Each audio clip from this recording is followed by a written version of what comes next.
Hey world, I just wanted to share a little bit my thoughts on the Pavia NCAA JUCO ruling. I think it's the right thing.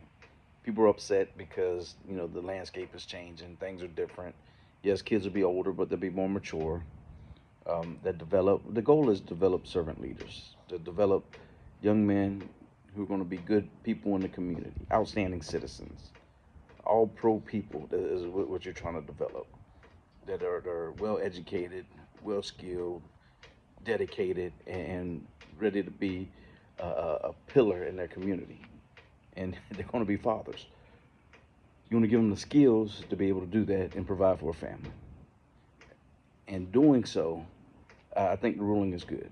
You're punishing the JUCO kids for being struggling academic students that are having a hard time. Some may barely have just graduated high school. They lose 2 years of eligibility.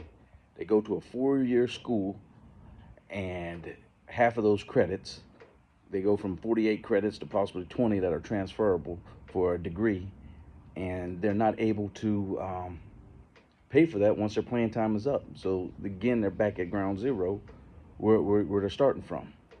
Either taking out loans or there's some other things, or may not have the ability to do so, and their eligibility is up, so they're stuck. So I think this is a good thing that could help the student athlete become a better person. And when you look at all the other noise and all that, cancel all that stuff out. What are we doing? What's best to develop young people and becoming servant leaders in our community? Um, so that's where I'm at with it. That's what I feel. Yes, it makes it harder for kids to get recruited out of high school, but you know, life changes. At one time we didn't have cell phones. One time, yeah, you couldn't record anything. Yeah, you had to get a film recorder, and only certain people had access. So the world changes, and we have to adapt with the change. We have to be able to be willing to adapt with the change. But once we do that, are we doing what's best for people? Are we doing what's best to develop servant leaders? Are we doing what's best to help people become successful so they can be able to be leaders of their families, pillars in their community? So that's my thoughts. That's my feelings on those. Um, you know, drop your thoughts and feelings in the links below, comments, whatever.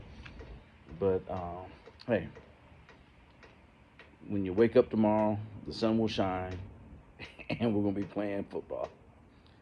And remember, you're more than a conqueror. Stay blessed.